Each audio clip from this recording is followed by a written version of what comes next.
It is 1999 and you stand in the Kelvin Grove Museum in Glasgow, looking at it for what might be the last time. It stands in the centre of an eerily dark room full of relics of what people tell you are glorious wars. But this one seems different. It has a power. It's as if it calls out to you from the doorway and pulls you in towards it. Hanging on a mannequin, its fabric thin and yellowing in the heavy wooden case, this shirt calls out in agony from across the centuries. The shirt of the ghost dance, complete with raven, owl and eagle feathers hanging from the neck, was supposed to unite the spirits of the living and the dead and protect its Native American wearer from harm. The shirt is riddled with holes, where bullets have ripped through the simple cotton fabric, and brown stains where the blood of its owner has begun to pour out from his mortal wounds.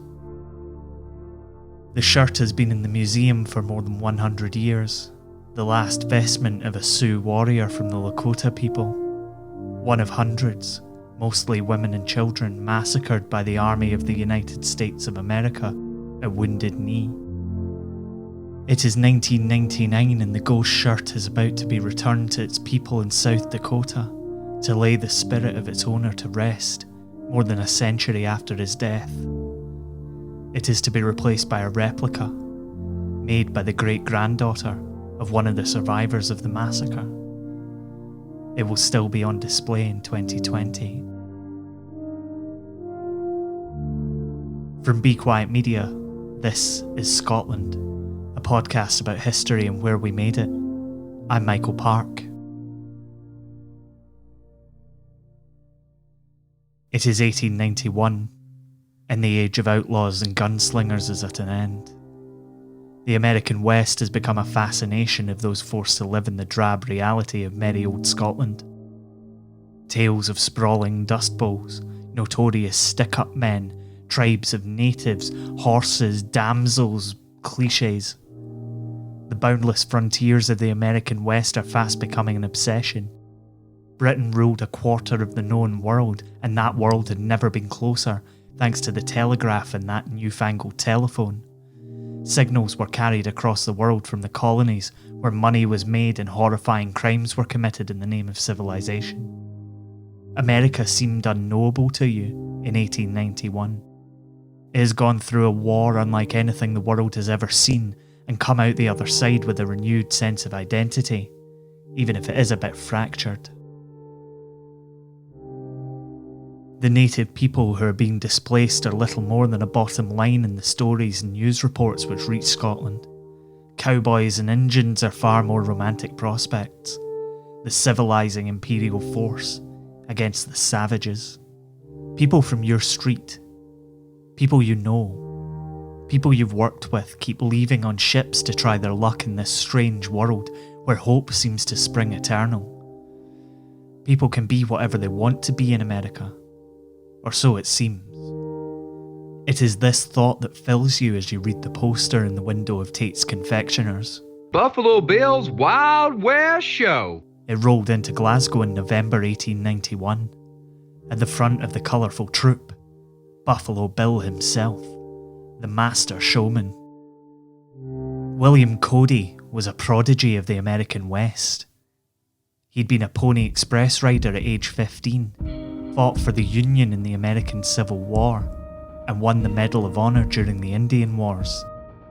After the Civil War, he won an exclusive contract to supply Kansas City railroad workers with buffalo meat, and launched into the job with relish. Some estimates say he killed more than 4,000 buffalo in 18 months. But as you might have guessed, there's a lot about Buffalo Bill, this buffalo bluster. One thing that's for sure is that he had to win the right to use the name Buffalo Bill. He competed for 8 hours against another renowned hunter, Bill Comstock, for the title, and beat him 68 to 48. How did he do it? Who cares? Buffalo Bill and his cadre of gunslingers, Native Americans and exotic animals cut a brightly coloured swathe through the dinginess of Victorian Glasgow. Who cares how he shot buffalo? Bill Cody immediately made a splash in the city, appearing in front of a packed Ibrox crowd before a Rangers game in his full garb and wandering through the city, making significant financial contributions to the city's poor. One rumour that quickly did the rounds is that he paid for shoes for a wee girl helping her grandmother sell newspapers. The flamboyant character was quickly ingratiating himself with the people of the city. Buffalo Bill's Wild West cast are booked to play the 7,000-seat East End exhibition buildings in Denniston, and their mere presence is causing a serious stir. Among the group is Annie Oakley, a sharpshooter so good that the coup de grace of her performance is to split a playing card thrown edge on with one shot, and then riddle it with holes before it could touch the ground, all from a distance of 90 feet. She's pretty amazing. She goes on to inspire Annie Get Your Gun. The rest of the show is full of incredible stunts, displays of daring do, hunting, racing, rodeo events. They even reenact a train robbery to the delight of the crowd. There's history in the show too, or at least the American view of it. Part of the show is called The Drama of Civilization and presents a view of how the American frontiersmen imposed civilization on the Red Indian. The show lasts 4 hours and the people of Glasgow go absolutely nuts for it. The show speaks to the Victorian belief that the world can be civilised, westernised, to meet the expectations of the rich and powerful.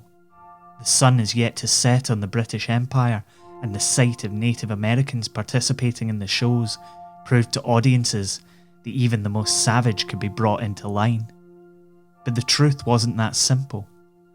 For many of the participants in the show, they were given no choice in the matter. Buffalo Bill knew the fate that awaited many of the Lakota taken into custody by his countrymen, and offered them the opportunity to follow him to Europe to be part of the show. He believed that once the Native Americans saw the huge, sprawling cities of the eastern United States, that they would feel they had no choice but to adapt to Western society. And some did, reluctantly. They began to dress like Westerners off stage, and took the opportunity to relish in the cities that they visited. Many viewed the shows as a way to prove to audiences that their culture was valuable, that it was noble, that it was worth something beyond being the bad guys in a story told by colonisers, even if the way they had to do that was in a story told by a coloniser. But it wasn't easy. One member of the Ghost Dance, Charging Thunder, finished his performance one night and took himself for a wee evening in one of Glasgow's fine hostelries.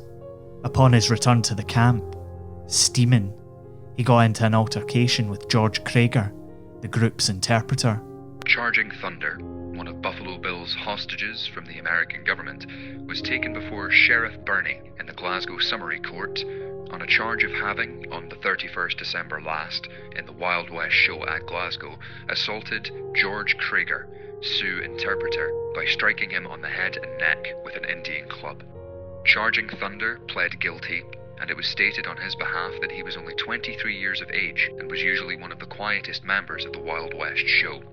But in common with other Indians, the slightest drop of drink infuriated him, and on the night in question he had obtained whiskey in a public house in mistake for lemonade, which he asked for. He entertained no malice towards the interpreter. The sheriff said that the assault was of so serious a stature that had Charging Thunder not been a stranger, he would have sent him to prison for a long period, but under the circumstances he would limit the imprisonment to 30 days. He thought it a great shame the publicans should supply these Indians with whiskey. The Scotsman. Charging Thunder entertained no malice, until you consider that just a week before, George Krager had written to Kelvin Grove Museum, offering to sell them a collection of Indian relics taken at Wounded Knee, including a shirt with raven, eagle, and owl feathers hanging from the neck. A simple cotton shirt with bullet holes in its fabric that for over 100 years would call out to be delivered home, to be reunited with its spirit.